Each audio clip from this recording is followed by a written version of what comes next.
Hello all, welcome to బండి let's talk. Chandrababu గారు అధికారంలోకి వచ్చి 9 నెలలు గడుస్తూ ఉంది. ఈ 9 నెలలకు గాను నేను స్టార్టింగ్ నుంచి కొన్ని ప్రీవియస్ వీడియోస్లో ఒక పాయింట్ గురించి స్ట్రెస్ చేసి చెప్పడం జరిగింది. ఇంతకుముందు ఏం చెప్పాడంటే కన్నా చంద్రబాబు గారు తను క్యాంపెయిన్ చేస్తూ ఉన్నప్పుడు మొత్తం 2024 ఎలక్షన్స్ ఆ టైంలో తను క్యాంపెయిన్ చేస్తూ ఉన్నప్పుడు మొత్తం స్టేట్ అంతా తిరుగుతాం. జగన్మోహన్ రెడ్డి అనే వ్యక్తి ఫార్మర్ చీఫ్ మినిస్టర్గా ఉండి 2019 నుంచి 2024 వరకు చీఫ్ మినిస్టర్గా ఉండి రాష్ట్రాన్ని అప్పుల పాలు చేశాడు అని చెప్పాడు. అప్పుల పాలు చేశాడని చెప్తూనే దాదాపు ఆంధ్రప్రదేశ్ అప్పులు వచ్చేసి అప్రాక్సిమేట్గా 14 లక్షల కోట్లకు చేరిందని చెప్పేసి చెప్పాడు. ఈయన మొత్తం రాష్ట్రం అంతా తిరుగుతాం. అప్పటికే ఆల్మోస్ట్ సెంట్రల్ గవర్నమెంట్ నుంచి కొంత క్లారిఫికేషన్ వచ్చినా కానీ ఆంధ్రప్రదేశ్ అప్పులు జగన్మోహన్ రెడ్డి గారి హయాంలో 2019 నుంచి 2024 వరకు జగన్మోహన్ రెడ్డి గారి హయాంలో 3 లక్షలకు మించి అప్పులు తీసుకురాలేదని చెప్పేసి వాళ్ళు క్లారిఫికేషన్ ఇచ్చిన తర్వాత కూడా తనకున్నటువంటి ఎల్లో మీడియాని, తనకున్నటువంటి యూట్యూబ్ ఛానల్స్ని యూజ్ చేసుకొని ఇష్టారీతిగా తను క్యాంపెయిన్ చేయడం జరిగింది. కాకపోతే మొన్న జరిగినటువంటి బడ్జెట్ ప్రజెంటేషన్లో దాదాపు 2024-25 బడ్జెట్ ప్రజెంటేషన్లో క్లియర్గా తేలిపోయింది ఆంధ్రప్రదేశ్కు ఉన్నటువంటి అప్పులు 6.4 lakh crores నుంచి అప్పులు లేవు అని చెప్పేసి వాళ్ళే బడ్జెట్ ప్రజెంటేషన్లో కన్వే చేయడం జరిగింది ఆంధ్రప్రదేశ్ ప్రజానీకానికి. కాకపోతే ఇప్పుడు ఇదంతా హిస్టరీ ఎందుకు చెప్తున్నానంటే మీరు చూడండి, దాదాపు చంద్రబాబు గారు అధికారంలోకి వచ్చి 2024 జూన్ 4వ తారీఖు నుంచి అధికారంలోకి వచ్చి ఇప్పుడు దాదాపు ఫిబ్రవరి 6వ తారీఖు 8 నెలలు కంప్లీట్ అయిపోయేసి 9వ నెల స్టార్ట్ అయింది. అంటే దాదాపు 8 నెలలకే చంద్రబాబు గారు తెచ్చినటువంటి అప్పులు, బడ్జెట్ అండ్ బడ్జెటేతర అప్పులు, బడ్జెట్ లోన్ అప్పులు, బడ్జెట్ బయట అప్పులు మొత్తం కలిపి దాదాపు 1.26 లక్షల కోట్లు, అంటే 1,26,000 కోట్లు, 1.26 లక్షల కోట్లు అప్పులు తీసుకురావడం జరిగింది. ఈ అప్పులు తీసుకురావడమే కాకోకుండా ఈయన చేసింది ఏంటంటే ఈ అప్పులతో దాదాపు జనాలకి తను చెప్పినటువంటి 2024 ఎలక్షన్ టైంలో జనాలకు తను చెప్పినటువంటి స్కీమ్స్ ద్వారా, డీబీటీస్ ద్వారా ఏమైనా డబ్బులు ఇచ్చాడా అంటే ఇంతవరకు నాకు తెలిసినంతవరకు ఏ ఒక్క స్కీము కూడా తను చెప్పినటువంటి ఆ సూపర్ సిక్స్ కింద దాదాపు 25 స్కీమ్స్ ఉంటాయి, సబ్ స్కీమ్స్. ఈ 25 స్కీమ్స్కు సంబంధించి ఏ స్కీమ్ కూడా పబ్లిక్కి ఇంకా ఫుల్ ఫ్లెడ్జ్డ్గా అసలు లాంచ్ చేసినట్టు ఏ స్కీమ్ కూడా లేదు.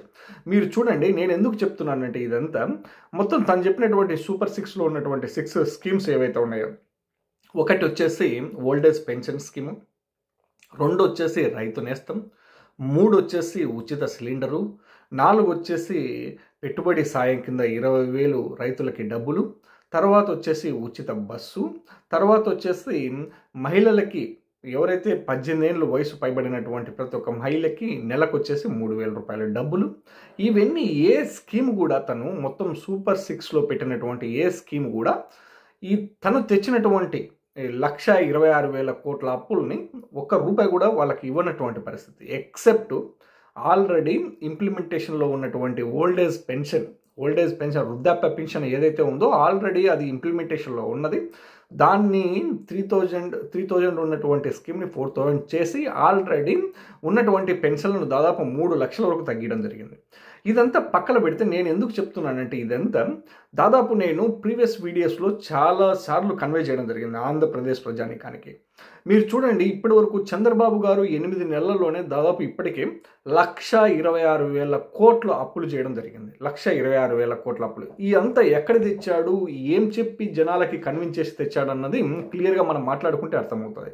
మీరు ఎవరైతే కొద్దిగా అవేర్నెస్ ఉన్నటువంటి వాళ్ళు ఎవరైతే ఉంటారో, మనకు బడ్జెట్ ప్రవేశపెట్టడం జరిగింది 2024-25 సంవత్సరానికి. మనకు బడ్జెట్ ఇంకా కంప్లీట్ అయిపోతుంది. ఈ 2025 మార్చి 31 వరకు మనకు బడ్జెట్ ఉంటుంది. ఈ బడ్జెట్ తర్వాత 2025-26 బడ్జెట్ స్టార్ట్ అవుతుంది ఏప్రిల్ 1st తారీఖు నుంచి. అంటే మనకి ఇంకా 2 నెలల కాలం ఉంది, ఫిబ్రవరి మార్చి 2 నెలల కాలం ఉంది. అంటే 10 నెలలు మాత్రమే ఈ ఫినాన్షియల్ ఇయర్ బడ్జెట్ కంప్లీట్ అయిపోయింది. అయిపోతే ఈ బడ్జెట్లో 2024-25 బడ్జెట్లో మీరు కన్నా చూసినారనుకో 71,000 కోట్లు మాత్రమే అప్పులు చేస్తామని చెప్పేసి చెప్పారనమాట వీళ్ళు. 71,000 కోట్ల అప్పులు చేస్తామన్నటువంటి గవర్నమెంట్ దాదాపు ఇప్పటికే వచ్చేసి 81,000 కోట్లు అప్పులు చేస్తాం. అంటే 10,000 కోట్లు వచ్చేసి ఎక్కువ అప్పులు తీసుకొచ్చింది బడ్జెట్కు సంబంధించి మాత్రమే. బడ్జెటేతర గురించి సపరేట్ మాత్రం, అంటే బడ్జెట్కు సంబంధం లేకోకుండా తెచ్చేటువంటి అప్పులు, సెంట్రల్ గవర్నమెంట్ దగ్గర తెచ్చుకునేటువంటి అప్పులు, ఇవన్నీ సపరేట్ అనమాట. కాకపోతే ఇవన్నీ కలిపి దాదాపు 1.26 లక్షల కోట్లు బాబు గారు అప్పులు చేశారు 8 నెలల కాలంలో. తర్వాత చూడండి, ఇంకొక పాయింట్ ఏంటంటే, నేను ఏం చెప్తున్నానంటే మీరు ఆలోచించండి, ఈయన వచ్చేసి మొత్తము 81,000 కోట్లు అప్పులు వచ్చేసి బడ్జెట్కు సంబంధించినటువంటి అప్పులు తెస్తే, అంటే ఇవన్నీ వచ్చేసి బడ్జెట్ లోపల తెచ్చినటువంటి అప్పులు. తర్వాత ఈయన ఏం చేశాడంటే, కొన్ని ఆర్గనైజేషన్స్ ఉంటాయి బయట, ఈ కొన్ని ఆర్గనైజేషన్స్ దగ్గర నుంచి ప్రభుత్వ గ్యారంటీ చెప్పేసి, ప్రభుత్వ షూరిటీ అని చెప్పి, ప్రభుత్వం బాధ్యత దీనికి, ఈ అప్పులు ప్రభుత్వం కడతాదని చెప్పేసి దాదాపు ఇట్లా వచ్చేసి 14,000 కోట్ల అప్పులు తెచ్చాడు. మీరు చాలా ఆర్గనైజేషన్స్ ఉంటాయి, పౌర సంస్థ ఆర్గనైజేషన్స్, తర్వాత మార్క్ ఫెడ్ అని చెప్పేసి ఇట్లా కొన్ని ఆర్గనైజేషన్స్ ఉంటాయి. ఈ ఆర్గనైజేషన్స్ నుంచి దాదాపు చంద్రబాబు గారు తెచ్చినటువంటి అప్పులు ఈ 8 నెలల కాలంలో 14,000 కోట్ల అప్పులు తెచ్చాడు. తర్వాత ఇదంతా పక్కన పెడితే ఇంకొకటి ఏంటంటే, దాదాపు ఆంధ్రప్రదేశ్ ఇప్పుడు కొత్తగా కట్టబోయే అమరావతిని చూపించి అక్కడ ఏంటి లేదు, ఈయన ఏమి కట్టింది ఏమీ లేదు, ఈయన కట్టినటువంటి ఒక టెంపరరీ అసెంబ్లీ, ఒక టెంపరరీ హైకోర్టు తప్పితే ఆ ప్రాంతంలో ఏమీ కానీ లేవు. ఈ ప్రాంతాన్ని తాకట్టు పెట్టి, ఈ ప్రాంతాన్ని చూపించి చంద్రబాబు గారు తెచ్చినటువంటి అప్పులు స్వయాన దాదాపు 31,000 కోట్ల అప్పులు తెచ్చాడు. ఎవరెవరి దగ్గర ఈయన 31,000 కోట్ల అప్పులు తెచ్చుకున్నాడా, ఇంకా తెస్తా ఉన్నాడా, పర్మిషన్లు ఉన్నాయా అన్నది మనకు క్లారిటీ లేదు. మొత్తానికి చంద్రబాబు గారు చెప్పినటువంటి ఇన్ఫర్మేషన్నే మనం ఇక్కడ కన్వే చేస్తూ ఉన్నాం. ఈయన చెప్పినటువంటి ఇన్ఫర్మేషన్ ప్రకారం ఇప్పటికి వరకు దాదాపు 31,000 కోట్ల అప్పులు తెచ్చాడంట. మీరు కానీ నేను సైడ్ డిస్ప్లే చేస్తూ ఉన్నాను, చూడండి ఈ న్యూస్ ఆర్టికల్. ఈ 31,000 కోట్లు క్యాపిటల్ సిటీని డెవలప్ చేయడం కోసం అని చెప్పేసి క్యాపిటల్ సిటీని చూపించి, తర్వాత 20 ఏళ్ళ తర్వాత 25 ఏళ్ళ తర్వాత మేము వడ్డీ కడతాము, మొత్తం అప్పులన్నీ క్లియర్ చేస్తామని చెప్పేసి ఈయన తెచ్చినటువంటి అప్పులు తెచ్చినటువంటి సంస్థలు చెప్తాను చూడండి. Asian development bank, ADB development bank దగ్గర సెంట్రల్ గవర్నమెంట్ జస్ట్ ఒక కన్వే చేసింది అనమాట, ఆంధ్రప్రదేశ్కి అప్పులు ఇవ్వండి అని చెప్పేసి. కానీ ఆ అప్పు మాత్రం ఆంధ్రప్రదేశ్ మాత్రమే కట్టాల్సిందే, సెంట్రల్ గవర్నమెంట్కి ఎలాగా సంబంధం లేదు. ఆంధ్రప్రదేశ్లో ఉన్నటువంటి అమరావతి సిటీ డెవలప్ అయ్యి ఈ సిటీలోంచి వచ్చినటువంటి రెవెన్యూ ద్వారా మేము అప్పులు కడతామని చెప్పేసి వీళ్ళు 15,000 కోట్లు అప్పు తెచ్చుకోవడం జరిగింది. ఈ 15,000 కోట్లు అప్పు తెచ్చుకోవడము ఈ ఏషియన్ డెవలప్మెంట్ బ్యాంక్ నుంచి. ఇది కాకోకుండా హుడ్కో అని ఒక ఆర్గనైజేషన్ ఉంటుంది ఇండియాలో, హుడ్కో. ఈ హుడ్కో నుంచి దాదాపు 11,000 కోట్లు తేవడం జరిగింది. 11,000 కోట్లు ఆంధ్రప్రదేశ్లో ఉన్నటువంటి క్యాపిటల్ సిటీ ప్రాంతాన్ని చూపించి, క్యాపిటల్ సిటీని తాకట్టు పెట్టి 11,000 కోట్లు అప్పులు తీసుకురావడం జరిగింది. తర్వాత ఇంకొక ఆర్గనైజేషన్ ఏంటంటే, ఇంకా దారుణం ఏంటంటే, చంద్రబాబు దాదాపు జర్మనీని కూడా బురిడి కొట్టించుంటున్నాడు. జర్మనీలో ఉన్నటువంటి ఒక ఆర్గనైజేషన్ కేఎఫ్డబ్ల్యూ ఆర్గనైజేషన్ నుంచి 5,000 కోట్లు డబ్బులు తీసుకొస్తా ఉన్నాడు, ఆంధ్రప్రదేశ్లో ఉన్నటువంటి అమరావతిని డెవలప్మెంట్ చేస్తానని చెప్పేసి. కాదు చంద్రబాబు గారు, మీకు అమరావతి మీద మొన్న ఎక్కడో ఒక మీటింగ్లో చూసినా నేను, ఆ మీటింగ్లో చెప్తా ఉన్నాడు, అక్కడ ఎవరో కొందరు వచ్చినటువంటి వ్యక్తులు, వాళ్ళు రైతు నేస్తం ఎప్పుడు ఇస్తారు సార్, తర్వాత మా ప్రాంతానికి ఉన్నటువంటి లా యూనివర్సిటీ, మా ప్రాంతంలో ఉన్నటువంటి కొన్ని ఆర్గనైజేషన్స్ను ఎందుకు షిఫ్ట్ చేస్తున్నారు సార్ అని చెప్పేసి వాళ్ళు క్వశ్చన్ చేస్తే, వాళ్ళని తిడుతున్నాడు. వాళ్ళని తిట్టడమే కాకోకుండా తర్వాత ఇంకొక వ్యక్తి ఎవరు రైతు నేస్తం గురించి అడిగితే, అక్కడ కూర్చున్నటువంటి వ్యక్తి, ఆ వ్యక్తికి నేను చెప్తా ఉన్నాడు, నీ దగ్గర సలహాలు ఏమన్నా ఉంటే నాకు చెప్పు, ఆ సలహాల ద్వారా నేను క్యాపిటల్ సిటీని డెవలప్ చేస్తాను. ఇంతకంటే అవులో ఎక్కడైనా ఉంటుందా చంద్రబాబు గారు? అరే వాళ్ళ దగ్గర సలహాలు లేవు కాబట్టి, వాళ్ళకి చేత కాదు కాబట్టి నిన్ను కూర్చోబెట్టినారు దాంట్లో.